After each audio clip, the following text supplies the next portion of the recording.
Hello प्यारे बच्चों, आज की ऑनलाइन क्लास में आप सभी का स्वागत है। मैं हूं रामचंद्र चौहान और आज हम करने जा रहे हैं एनसीईआरटी कक्षा 10 की गणित पाठ्यपुस्तक का अध्याय 5 समांतर श्रेणियां से संबंधित प्रश्नावली 5.1 का पार्ट 1, जिसमें हम इस प्रश्नावली के प्रश्न नंबर 1 को हल करेंगे। प्यारे बच्चों, अध्याय 5 से जुड़ा हुआ प्रत्येक वीडियो का लिंक आपको इस वीडियो का डिस्क्रिप्शन में मिल जाएगा। तो अगर आप कोई भी वीडियो देखना चाहते हैं अध्याय 5 से संबंधित तो इस वीडियो के डिस्क्रिप्शन में जाइए, वहाँ पर दिए गए लिंक पर क्लिक करके वो वीडियो देख लीजिए। चलिए शुरू करते हैं ये वीडियो। तो सबसे पहले पहला प्रश्न दिया हुआ है हमें, निम्नलिखित स्थितियों में से किन स्थितियों में संबद्ध संख्याओं की सूची एपी है और क्यों। इसमें कुल 4 प्रश्न दिए हैं बच्चों, देखते हैं कि वो चारों प्रश्न कौन कौन से हैं। पहले पार्ट में हमें दिया हुआ है बच्चों, प्रत्येक किलोमीटर के बाद का टैक्सी का किराया, जबकि प्रथम किलोमीटर के लिए किराया 15 रुपये है और प्रत्येक अतिरिक्त किलोमीटर के लिए किराया 8 रुपये है। यानी हमें इस प्रश्न में प्रत्येक किलोमीटर के बाद का जो टैक्सी का किराया है उसकी एक सूची बनानी है। फिर ये पता करना है कि वो जो बनाई गई सूची है वो एक एपी यानी कि समांतर श्रेणी है या नहीं है।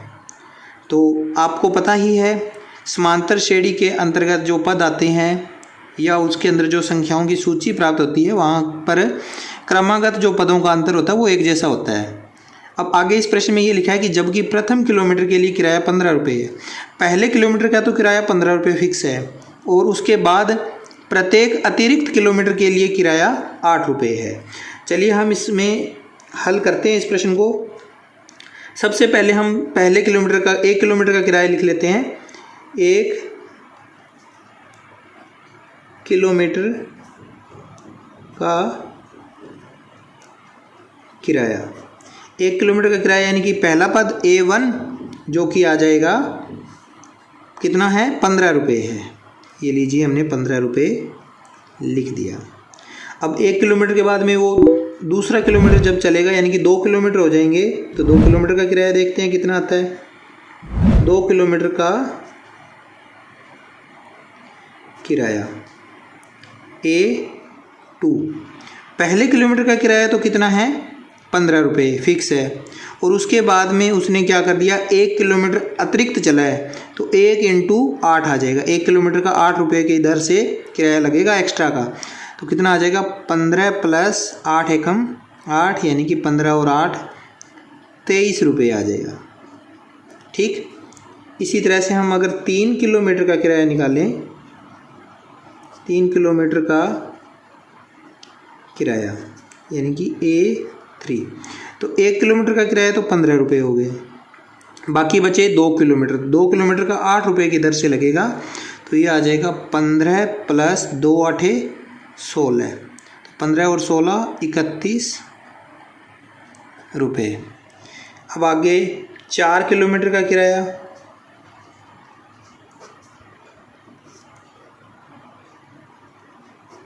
यानी कि A4, पहले किलोमीटर का किराया 15 रुपये, इसके अलावा कितने किलोमीटर एक्स्ट्रा चला, 3 किलोमीटर, तो 3 किलोमीटर का 8 रुपये की दर से लगेगा 15 + 3 × 8, 15 + 3 = 8 24, 15 और 24 का जोड़ 39 रुपये। अतः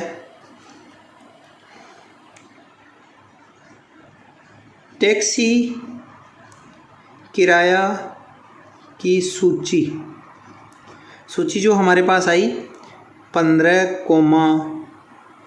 23, 31, 39 ये आ गई। ठीक है, आगे डैश डैश चलता रहेगा ऐसे ही। अब बच्चों आप यहाँ देखो कि जो हमारे पास ये सूची आई है इसमें ये पहला पद है, ये दूसरा पद है, ये तीसरा है, ये चौथा है। तो हमें इनका अंतर पता करना है। तो कैसे होगा, पहला अंतर हम निकालते हैं A2 - A1 यानी कि दूसरे पद में से पहला पद घटाएंगे तो कितना आएगा, 23 - 15 अर्थात 8 आ जाएगा। इसी तरह से अगर हम A3 - A2 करें यानी कि तीसरे में से दूसरा पद घटाएंगे तो कितना आएगा, 31 - 23 यानी कि यहाँ पर भी 8 आया। और इसके बाद आगे हम निकालें अगर A4 - A3 तो वो भी क्या आएगा, 39 - 31 अर्थात वो भी कितना आ जाएगा, 8। प्रत्येक स्थिति में हमारे जो अंतर हैं वो एक जैसे आ रहे हैं, तो लिख देंगे यहाँ प्रत्येक स्थिति में क्रमागत पदों का अंतर समान है, अतः उपरोक्त सूची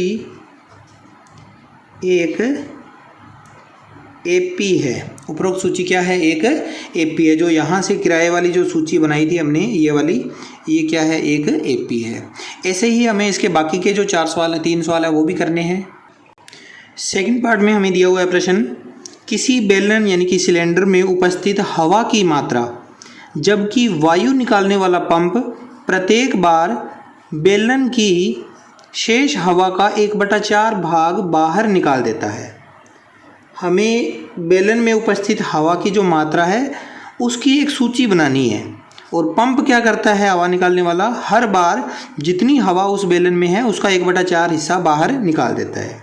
तो हम देखेंगे इसमें प्रारंभ में हवा की मात्रा मान लेते हैं हम, जो कि A1 है वो है x है, यानी कि पहला पद हमारा आ गया x आ गया। ठीक है, अब वो क्या करता है? प्रथम बार पंप x का 1/4 भाग बाहर निकाल देता है। 1/4 भाग बाहर निकाल देता है, किसका? x का, क्योंकि शुरू में क्या थी? x थी, तो x का 1/4 भाग निकाल देता है। अतः शेष हवा की मात्रा जो x थी उसकी 1/4 तो बाहर निकल गई, यानी कि x का 3/4 भाग रह गया। ठीक है, तो इसे अगर हम हल करेंगे तो ये आ जाएगा 3x/4, यानी कि पहला जो पद था वो तो आ गया x, दूसरा आ जाएगा आपके पास, यहाँ मैं अलग से लिख लेता हूँ 3x/4। A1 आया x, A2 आ गया 3x/4। ये पहली बार जब हवा निकली तब आ गया हमारे पास। अब दूसरी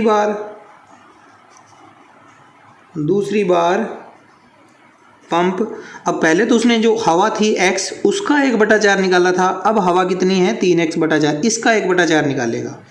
पंप 3x/4 का 1/4 भाग हवा बाहर निकाल देता है, अतः शेष हवा की मात्रा कितनी हो जाएगी? 3/4, 3x/4 का 1/4 भाग निकाला है, तो 1/4 निकाल दिया, यानी कि 3/4 बच गया, किसका? 3x/4 का 3/4, तो 3 दिए 9x और बटा में 4 चौके 16, यानी कि जो A3 है वो आ गया 9x/16। चलो एक बार हम और ट्राई कर लेते हैं, भी अगला पद क्या आएगा? तीसरी बार हवा निकालते हैं। अगर तीसरी बार पंप, अब ये इतनी हवा मौजूद है उसमें, तो हम इसका 1/4 बाहर निकालेंगे। 9x/16 का 1/4 भाग हवा बाहर निकाल देता है, अतः शेष हवा की मात्रा कितनी रह जाएगी? फिर से वहीं जो 9x/16 है इसका 3/4 भाग रह जाएगा, तो इसको अगर हम हल करेंगे तो 9 दिए 27x और बटा में 16 चौके 64, यानी कि जो A4 है हमारे पास वो आ गया 27x/64। अब हमें हवा की मात्रा की सूची तैयार करनी है। हवा की मात्रा की सूची क्या आ जाएगी हमारे पास? सबसे पहले x था उसके बाद में दूसरे नंबर पे क्या आया था, A2 आया था 3x बटा 4, फिर आया था 9x बटा 16, फिर आया था 27x बटा 64 और ऐसे ही आगे की ओर चलती जाएगी। अब हमें यह पता करना है कि ये जो संख्याएं आई है हमारे पास सूची हवा की मात्रा की, क्या ये एक एपी है या नहीं है। अभी तक तो हमने सूची तैयार की है, अब हम देखते हैं कि ये एपी है या नहीं। तो उसकी जांच के लिए हमें घटाव करके देखना पड़ेगा क्रमागत पदों का। पहले हम निकालते हैं A2 minus A1। A2 minus A1 यानी कि 3x बटा 4 माइनस x, ठीक है। इसका एलसीएम आएगा 4, यहाँ बटा में 4 है, इसके बटा में हम 1 लिख लेते हैं ताकि आप कैलकुलेशन आसानी से कर सको। 4 है यहाँ पर तो ये आएगा 3x, फिर माइनस इसके बटा में 1 है तो 4 से गुणा करेंगे तभी 4x बनेगा। तो ये आएगा आगे हल करने पर 4x घटा देंगे 3x में से तो माइनस x बटा 4। पहली बार तो ये आ गया उत्तर। चलिए अब हम आगे और ट्राई करके देखते हैं। A3 माइनस A2 यानी कि अब हम इसके जो तीसरे पद में से दूसरे पद को घटाएंगे। तो तीसरा पद हमारे पास है 9x बटा 16 माइनस 3x बटे 4, ये दूसरा पद हो गया, ठीक है। अब 16 और 4 का एलसीएम 16 आएगा, ठीक है। तो ये आएगा 9x माइनस, यहाँ देखो बच्चों ये 4 है तो हमारे पास 4 चौके 16 होता है, तो यहाँ 4 तिये 12 हो जाएगा, 12x। 9x में से 12x घटाएंगे तो माइनस के 3x और बटा में 16। ये दोनों बच्चों बराबर नहीं आए हैं तो यहाँ लिख देंगे चूँकि यहाँ क्रमागत पदों का अंतर समान नहीं है। एपी के लिए तो समान होना चाहिए, यहाँ समान नहीं है, अतः दी गई सूची एक एपी नहीं है, ठीक है। इसके बाद हम करते हैं इसका तीसरा पार्ट।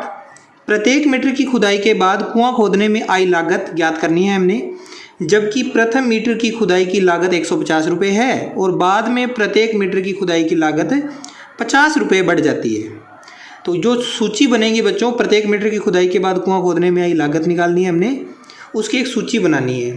तो हल करते हैं। उस सूची के बारे में हमने पता करना है कि वो एक एपी बनाती है या नहीं। तो उसके लिए सबसे पहले हम लिखेंगे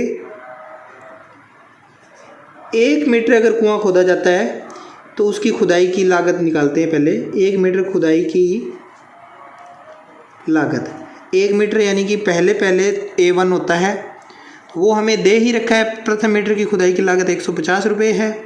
अगर कुआं 2 मीटर खोदा जाता, 2 मीटर खुदाई की लागत, तो उसके लिए प्रश्न में लिखा हुआ है बच्चों कि उसके बाद में प्रत्येक मीटर की खुदाई की लागत 50 रुपये बढ़ जाती है। तो इसमें 50 रुपये और जुड़ जाएंगे, यानी कि ये टोटल हो जाएगा 200 रुपये। 2 मीटर की खुदाई के 200 रुपये लगेंगे। अब आगे हम देखें कि 3 मीटर खुदाई की लागत, 3 मीटर खुदाई की लागत कितनी आएगी, A3। 2 मीटर की 200 रुपये है तो उसमें 50 रुपये और जुड़ जाएंगे, तो ये हो जाएंगे 250 रुपये। फिर अगर हम 4 मीटर खुदाई की लागत निकालें, खुदाई की लागत यानी कि A4 ज्ञात करें, तो 3 मीटर के 250 हैं, उसमें 50 और जुड़ जाएंगे, ये हो जाएंगे 300 रुपये। सिंपल है बिल्कुल, यहाँ तक तो कोई समस्या नहीं है। अब आगे हम निकालेंगे इसकी लागत की सूची बनाते हैं। खुदाई की जो लागत है उसकी सूची हो जाएगी बच्चों हमारे पास 150, 200, 250, 300। ऐसे ही ये लगातार आगे 50-50 रुपये बढ़ते हुए चलेगी। अब यहाँ पर ये A1 है, ये A2 है, ये A3 है, A4 है। तो हमें ये जांच करनी है कि ये AP है नहीं है या नहीं है। तो उसके लिए हम क्या करेंगे, पहले A2 माइनस A1 ज्ञात करेंगे, जो कि आ जाएगा 200 माइनस 150, जो कि 50 आ जाएगा। फिर A3 माइनस A2 निकालें तो वो भी क्या आएगा, 250 माइनस 200, तो ये भी 50 आएगा। A4 माइनस A3 निकालेंगे तो वो भी 300 माइनस 250 करने पर 50 आएगा। तीनों बार अंतर समान है, लिखेंगे प्रत्येक बार अंतर समान है, चुंकी का निशान लगाकर, और इसलिए क्या हो जाएगा, दी गई लागत की सूची एक एपी है। ये क्या है, एक एपी है। ठीक है। इसके बाद पहले प्रश्न का अंतिम भाग, पार्ट नंबर 4, खाते में प्रत्येक वर्ष का मिश्र धन जबकि 10,000 रुपये की राशि 8% वार्षिक की दर से चक्रवृद्धि ब्याज पर जमा की जाती है। प्रत्येक वर्ष का हमें मिश्र धन पता करना है और ये पता करना है कि जो मिश्र धन है वो एक एपी बनाता है या नहीं बनाता। चलिए हम इसे हल करते हैं। सबसे पहले हम इसमें लिखेंगे प्रारंभ में क्या राशि थी, 10,000 रुपये जमा करवा दिए, तो ये हमारा A1 हो जाएगा। प्रारंभिक राशि कितनी है, A1 बराबर 10,000 रुपये। ठीक। अब हम इसके बाद निकालते हैं प्रथम वर्ष का ब्याज। ब्याज का फार्मूला आपको पता है बच्चों, मूलधन गुणा दर गुणा समय बटा 100 होता है। तो मूलधन है हमारे पास 10,000 रुपये, दर है 8% और समय है 1 वर्ष, बटा में 100। जब हम हल करेंगे तो ये आ जाएगा 800 रुपये। अतः प्रथम वर्ष के बाद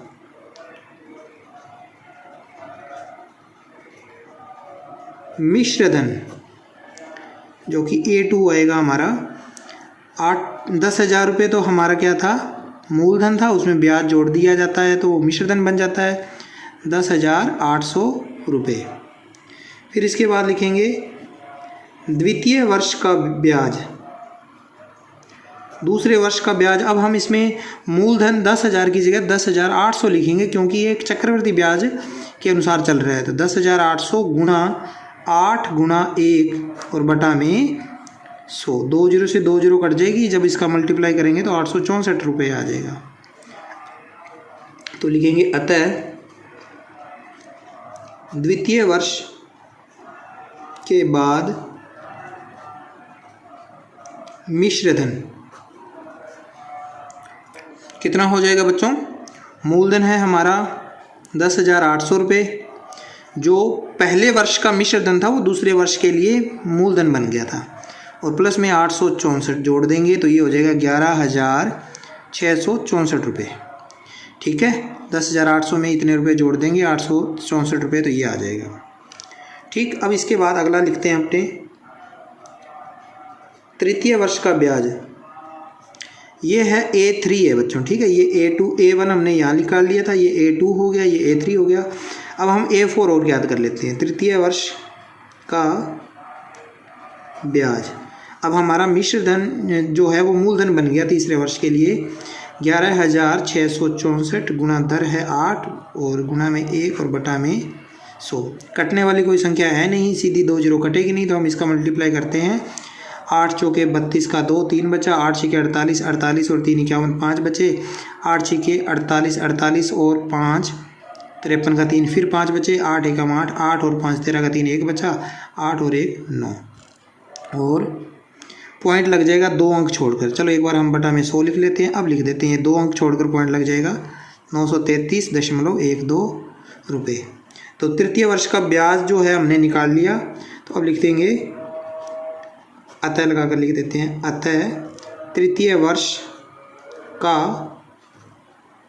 मिश्रधन जो कि हो जाएगा A4 कितना होगा 11,664 प्लस 933.12 रुपये, जिसे हम आगे जोड़ करेंगे तो कितना आएगा, 0.12 तो वैसे आ जाएगा, 3 और 4 7, 3 और 6 9, 9 और 6 15 का 5 1 बचा, 1 और 1 2, ये आ जाएगा 12,560 97.12 रुपये।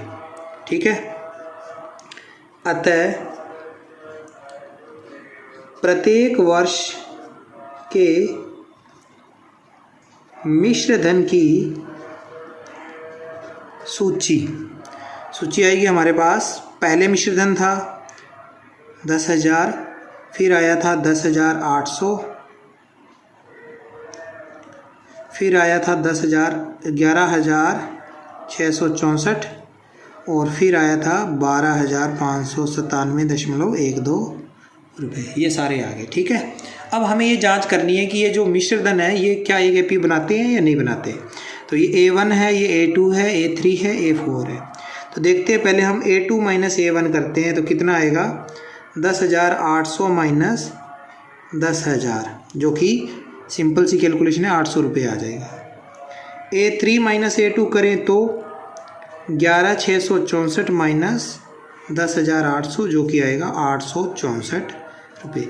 ये दोनों बराबर नहीं आए, इसका मतलब आगे वाले मान निकालने की आवश्यकता ही नहीं है। अब हम सीधा लिख देंगे, चूंकि प्रत्येक स्थिति में अंतर समान नहीं है, अंतर क्या नहीं है, समान नहीं है, अतः मिश्र धन की जो सूची है एक एपी नहीं है। मिश्र धन की जो सूची है हमारे पास थी, ये एक एपी नहीं है। तो ये था प्रश्न नंबर 1, प्रश्नावली 5.1 का कंप्लीट हो चुका है। इसे आप अपनी कॉपी में नोट कर लें बच्चों। इस वीडियो में जो भी मैंने प्रश्न करवाए हैं उनसे संबंधित अगर कोई आपको परेशानी है, कोई सवाल समझ में अच्छे से नहीं आया है तो आप कमेंट बॉक्स में लिखना, मैं उसका रिप्लाई आपको तुरंत दे दूंगा। तो अगली वीडियो में आपसे मिलते हैं, तब तक देखते रहिए मेरा यूट्यूब चैनल। Thank you.